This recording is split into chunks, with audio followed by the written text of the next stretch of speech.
മഹേന്ദ്രൻ തന്റെ വീടിന്റെ മുന്നിലെ മൂവാണ്ടൻ മാവിന്റെ തണലിലെ കസേരയിലിരുന്ന് മൊബൈൽ നോക്കുകയായിരുന്നു.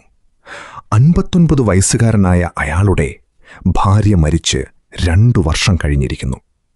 അയാളുടെ മക്കളെല്ലാം നിലവിൽ വിദേശത്ത് താമസമാക്കി ജോലി ചെയ്തു വരികയാണ്.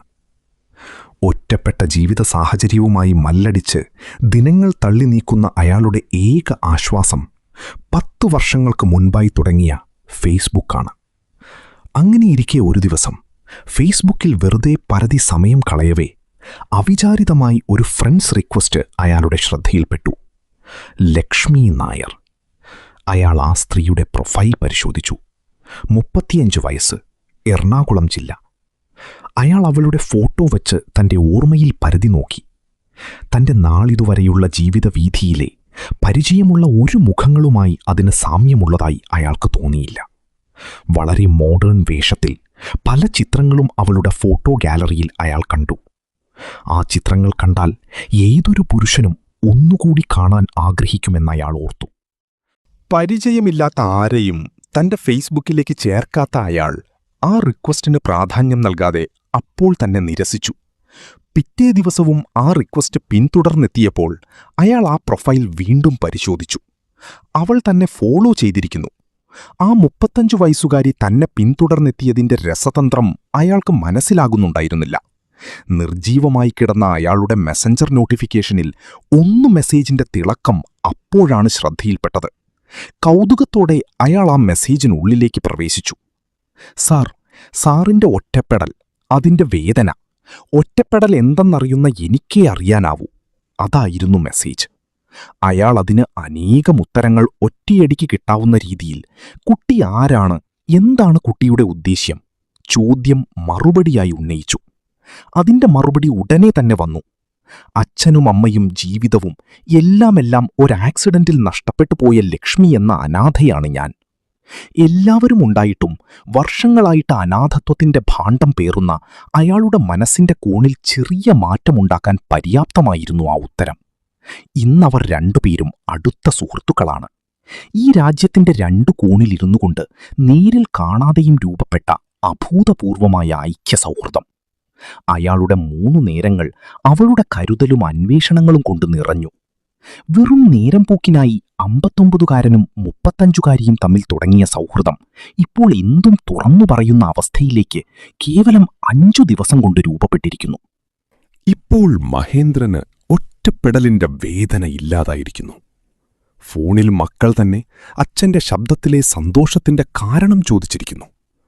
ലക്ഷ്മിയെ പരിചയപ്പെട്ടിട്ട് ഇന്ന് 6ാം ദിനത്തിലേക്ക് കടന്നു. ഇതിനകം ലക്ഷ്മിക്ക് പല തവണയായി പല ആവശ്യങ്ങൾക്കായി അയാൾ ചെറിയ തുകകൾ അയച്ചു നൽകിയിരുന്നു. ജോലിയില്ലാത്ത ഒറ്റയായ ആ പെൺകുട്ടി അയാളോട് ചോദിച്ച ചെറിയ തുകകളുടെ ആവശ്യമെന്തെന്ന് ഒരിക്കൽ പോലും അയാൾ ചോദിച്ചില്ല. തന്റെ കയ്യിൽ വിലയില്ലാതെ കാത്തുവച്ചിരുന്ന ആ പണത്തേക്കാൾ അവളുടെ സ്നേഹത്തിനയാൾ വില കൽപ്പിച്ചതുകൊണ്ടാവാം. എന്നാൽ അന്ന് അവളൊരു വലിയ തുകയാണ് അയാളോട് ആവശ്യപ്പെട്ടത്. 1,00,000 രൂപ. അയാൾ അന്നാദ്യമായി ആ ആവശ്യത്തിൽ അമ്പരന്നു. അതുകൊണ്ടുതന്നെ മനസ്സറിയാതെ അവളോട് അത്രയും പണത്തിന്റെ ആവശ്യം അയാൾ തിരക്കി. താൻ കഴിയുന്ന 10 സെന്റ് സ്ഥലത്തിന് മുൻപ് മാതാപിതാക്കൾ ലോൺ എടുത്തിരുന്നു. അതിന്റെ പലിശ അടച്ചില്ലേൽ നാളെ ജപ്തിയാകുമത്രേ. തികച്ചും ന്യായമായ ആവശ്യം. അയാൾ ആ പണവും അയച്ചു നൽകി. പക്ഷെ ഇത്തവണ അയാൾ ഇതുവരെ ശ്രദ്ധിക്കാതെ വന്ന ഒരു പ്രധാന കാര്യം ശ്രദ്ധിച്ചു. ഇതുവരെ അയാൾ തുക കൈമാറി വന്നിരുന്നത് ലക്ഷ്മണൻ എന്ന ജിപേ നമ്പറിലാണ്. ഒറ്റ നോട്ടത്തിൽ ലക്ഷ്മിയെന്ന് കരുതി താൻ നൽകിയത് ലക്ഷ്മണൻ എന്നൊരാൾക്കായിരുന്നോ എന്നയാൾ അതിശയിച്ചു. ഇക്കാര്യത്തിൽ ഒരു വ്യക്തത വരുത്തണം എന്ന് മഹേന്ദ്രൻ തീരുമാനിച്ചു. അയാൾ അവളോട് ആദ്യമായൊരാഗ്രഹം പറഞ്ഞു. ലക്ഷ്മിയോട് ഇന്ന് തന്നെ വീഡിയോ കോളിലൂടെ വരണമെന്നും അയാളെ ഒന്ന് കാണാൻ ആഗ്രഹിക്കുന്നുവെന്നും അയാൾ വ്യക്തമാക്കി. ലക്ഷ്മി ചിരിച്ചു. അയ്യോ സാർ, എന്റെ ഫോണിലെ ക്യാമറ വർക്കിംഗ് അല്ല, പഴയ ഫോണാണ്. ഉടനെ മഹേന്ദ്രൻ അടുത്ത ഒരു തന്ത്രം കൂടി പ്രയോഗിച്ചു. എങ്കിൽ നാളെ നമുക്ക് നേരിൽ കണ്ടാലോ? ദാ വരുന്നേ എന്ന് പറഞ്ഞ മറുവശത്തെ ഫോൺ കട്ടാക്കി അവൾ പോയിക്കഴിഞ്ഞുവെന്ന് അയാൾക്ക് മനസ്സിലായി. അല്പം കഴിഞ്ഞ് ആ നമ്പർ ബ്ലോക്ക് ചെയ്തതായും അയാൾ കണ്ടു. അയാൾ ഉടനെ തന്നെ ഫേസ്ബുക്കിൽ കയറി നോക്കി. അവൾ അൺഫ്രണ്ട് ചെയ്തിരിക്കുന്നു. മെസഞ്ചർ കോൾ ബ്ലോക്ക് ചെയ്തിരിക്കുന്നു. അയാൾ ആകെ വിഷണ്ണനായി. താൻ ചതിക്കപ്പെട്ടുവോ? അയാൾ ഇതങ്ങനെ വിടാൻ പറ്റില്ലെന്ന് മനസ്സിൽ ഉറപ്പിച്ചു.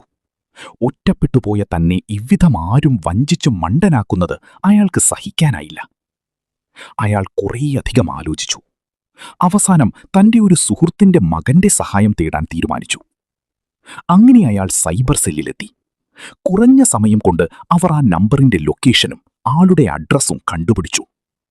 ആ ലൊക്കേഷൻ അയാൾക്ക് അത്ഭുതമായി തോന്നി. തന്റെ മുനിസിപ്പാലിറ്റിക്കുള്ളിൽ തന്നെ. വീട്ടുപേര് പക്ഷേ അപരിചിതമായി തോന്നി. ലക്ഷ്മി നിവാസ്.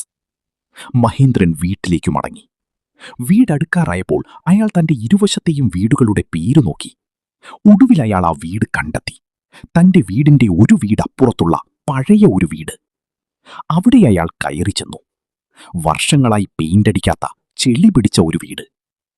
ആ ബെൽ സ്വിച്ചിൽ വിരലമർത്തിയിട്ട് ഒരനക്കവുമില്ല. ഒടുവിൽ അയാൾ ആ ഡോറിൽ മെല്ലെ കൊട്ടി. അകത്തുനിന്ന് പതുക്കെ പതുക്കെ ഒരു കാൽപെരുമാറ്റം കതകിനടുത്തേക്ക് വരുന്നതായി അയാൾക്ക് മനസ്സിലായി. ആ 2 പാളി കതകിന്റെ മേൽപ്പാളി മെല്ലെ തുറന്നു. ആരാ എന്ന ശബ്ദത്തോടെ അയാളുടെ മുന്നിലേക്ക് വന്ന ആ വൃദ്ധയുടെ മുഖം കണ്ട് അയാൾ ഞെട്ടി പുറകോട്ടു മാറി. പൊള്ളലേറ്റ ഭീകരമായൊരു മുഖം. സംയമനം കൈവിടാതെ അയാൾ പതിയെ ചോദിച്ചു, ലക്ഷ്മണൻ? എന്റെ മോന, എന്താ കാര്യം? അകത്തുനിന്നൊരു ചെറുപ്പക്കാരന്റെ ശബ്ദം. ആരാ മുത്തശ്ശി? അറിയില്ല. നീ എന്തെടുക്കുവാ? ദാ വരുന്നു. അവൻ മുന്നോട്ടു വന്നു. നീ പുറത്തേക്കൊന്നു വരിക, മഹേന്ദ്രൻ വിളിച്ചു. അവൻ പുറത്തേക്ക് വന്നു. അയാൾ അവന്റെ മുഖത്തേക്ക് നോക്കി. ആ 22കാരന്റെ മുഖത്ത് ദയനീയ ഭാവം. ആ വീടിന്റെ ദാരിദ്ര്യമെല്ലാം അവന്റെ ഷർട്ടിടാത്ത ദേഹത്തും അയാൾ കണ്ടു.